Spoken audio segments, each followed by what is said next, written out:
The foundation of our legal argument is to assert our human rights.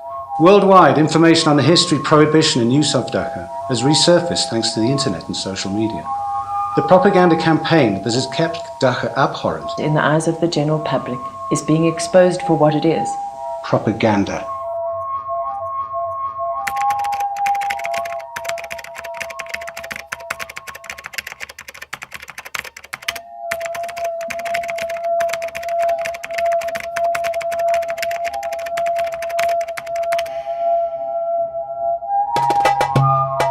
The early history of the cannabis plant in Africa has been sketched together. Consensus is that it entered the African continent with Arab traders around the mid-12th century. Archaeological findings from Ethiopia date a pottery pipe containing cannabis remains to the mid-13th century. From there, it spread south through the Horn, Eastern and Central Africa, and down the Indian Ocean seaboard. There's a record of its appearance with Arab traders in East Africa from the late 12th century. There were two distinct migrations of the plant, through the Great Lakes into the Congo Basin from East Africa and up the Zambezi River with the expansion of Arab trade.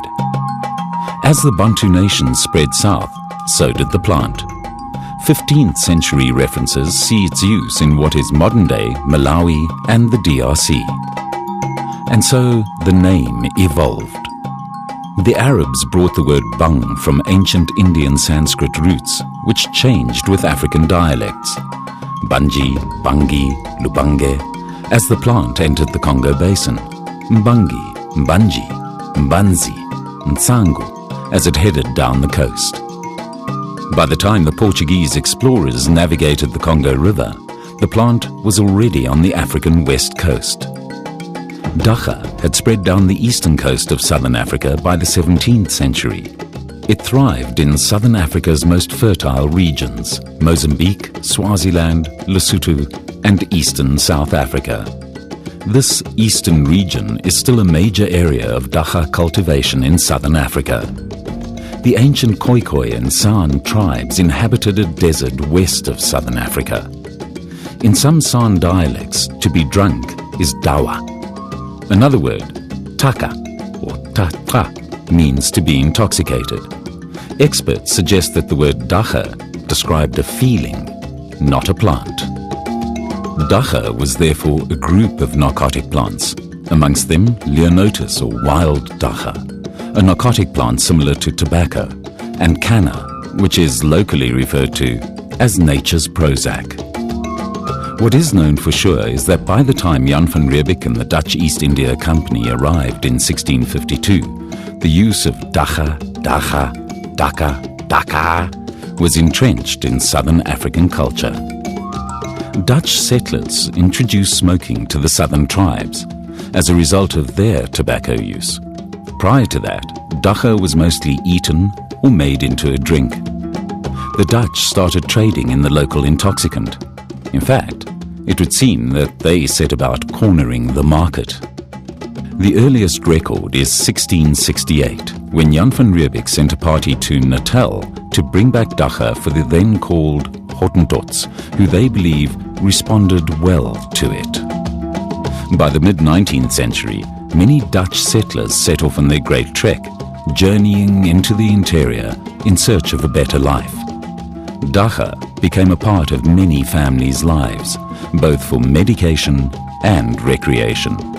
Many South Africans remember their grandmothers using Dagga as a home remedy, as it had been for millennia. By the end of the 19th century, the British Empire, hungry for cheap or free labor, had set about colonizing large parts of the globe. Slaves were the ultimate cheap workforce. After the Boer War, the British imported Indian indentured laborers into Natal. These so-called coolie laborers were Hindus. Dagga was their sacrament. This didn't suit the Christian colonials, who saw it as the work of the devil. They believed it slowed down the workforce, made them lazy, and resulted in insolence and insanity. The same plant the Zulu nation had used to become fierce warriors just decades before. So in 1908, The first laws prohibiting the sale of dagga were enacted in Natal on the strength of one British doctor's opinion. Trading of dagga with the Indian community was banned. Segregation had started, and the impossible task of prohibiting a weed began. In 1921, the Council of the League of Nations called for an advisory committee on the traffic in opium and dangerous drugs. In 1923, South Africa wrote to this committee, informing them that they'd missed putting Indian hemp on their list. By 1925, thanks to this timely reminder, dagga was a prohibited substance worldwide. The South African government, after initiating the apartheid system, introduced the Report of the Interdepartmental Committee on the Abuse of Dagga in 1952. Referring to dagga as the evil, much like the swart gevaar, it looked at dagga use in each of the apartheid racial groups. There was no good news if you were black or colored. Draconian laws gave these forces a convenient excuse to arrest thousands of non-whites. Seizure of property, impounding vehicles, presumption of guilt. These laws are enforced in this manner to this day. By the early 1970s, the so-called hippie culture had arrived. More and more white people started using dagga. These white dagga users were seen as undesirable, counter-revolutionary, and were seen to be politically motivated. The apartheid government saw this counterculture as a threat to their Calvinistic moral values. So in 1971, the Abuse of Dependence-Producing Substances and Rehabilitation Act kicked in with a vengeance. That act was amended in 1992 to come into line with international treaties. This act states that dagga is a Schedule I, undesirable, dangerous, dependence-producing hallucinogen with no medicinal benefit whatsoever. So here we are, the 1992 Drugs and Drug Trafficking Act, the current law regarding dagga in South Africa. Part 3 of Schedule 2 is inexplicably listing cannabis sativa, dagga, as an undesirable dependence-producing substance. It's in the same category as heroin and mandrax. The wording of the Act reflects no scientific study on the part of the lawmakers. To lump dagga with heroin and mandrax is ridiculous on all levels. Not included in the Act are 3 more narcotic dependence-producing substances: alcohol, nicotine, and caffeine. Alcohol and tobacco are merely regulated, not legislated. Tobacco-related death in South Africa exceeded 44,000 in 2010. There has never been a recorded death attributed to dagga. Never, ever, anywhere in the world. Our government has labelled dagga as dangerous and undesirable. Well, we're telling you that it's not. We know that what we're advocating is going to be abhorrent to some of you. Worldwide information on the history, prohibition, and use of the plant has resurfaced thanks to the internet and social media.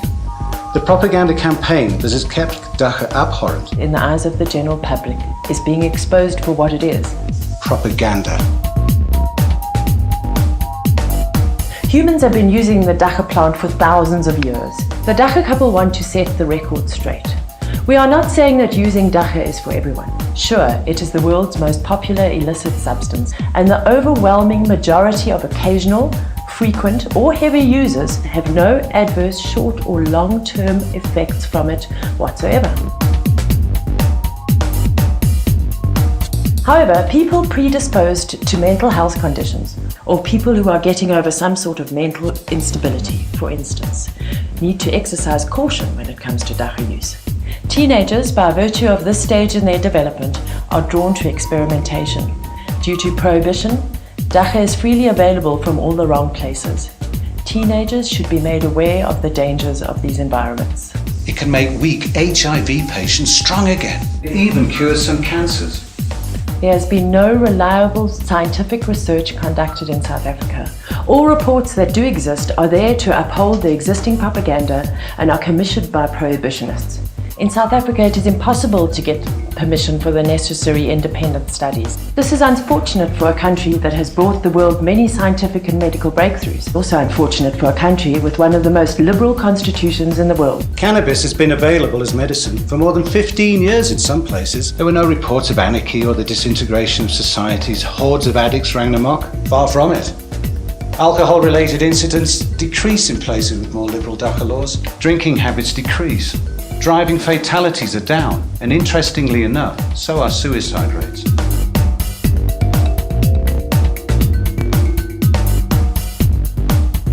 The foundation of our legal argument is to assert our human rights. It is our right to use this plant for self-medication, introspection and relaxation. In the context of society, it is akin to freedom of speech and freedom of movement. Our democratic freedom allows us to make many legal decisions about things that could kill us. Skydiving, unprotected sex, playing rugby, owning a rattlesnake, using a 16-seater taxi. None of these carries the threat of a criminal record. Why should we be persecuted for a plant that can't kill us? The punishment far outweighs the crime. What crime? Who's the victim? How can there be a crime with no victim? That's irrational. Jail, fines, compulsory addiction rehabs, suspended sentences, criminal records. The most harmful side effect of Dagga is being caught. Dagga users are easy targets, and this creates tremendous potential for police corruption. Prohibition has landed the plant in the hands of organized crime. Prohibition of Dagga is costing you, the taxpayer, millions of rand. Arresting, charging, trying, incarcerating, rehabbing, suspending hundreds of thousands of Dagga users. Many rehabs are full of young Dagga smokers who are no more addicted to Dagga than they are to sugar or coffee or driving fast. The war on Dagga cannot carry on. It is unwinnable. It is a prolific plant. No government in the world has successfully eradicated it. How could they? The Dagga Couple wants to inform South African citizens of the truth about the many positive aspects of the most vilified plant in the history of humanity. Education is the key. The 21st century is beset with problems, and we don't think Dagga should be one of them. It's time to relax the draconian stance on Dagga. Follow the lead of countries like Portugal, Spain, Israel, Argentina, Colombia, the Czech Republic, and 16 states of the United States of America.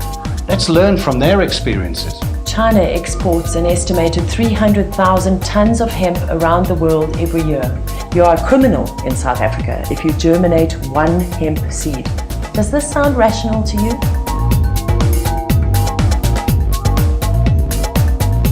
Food.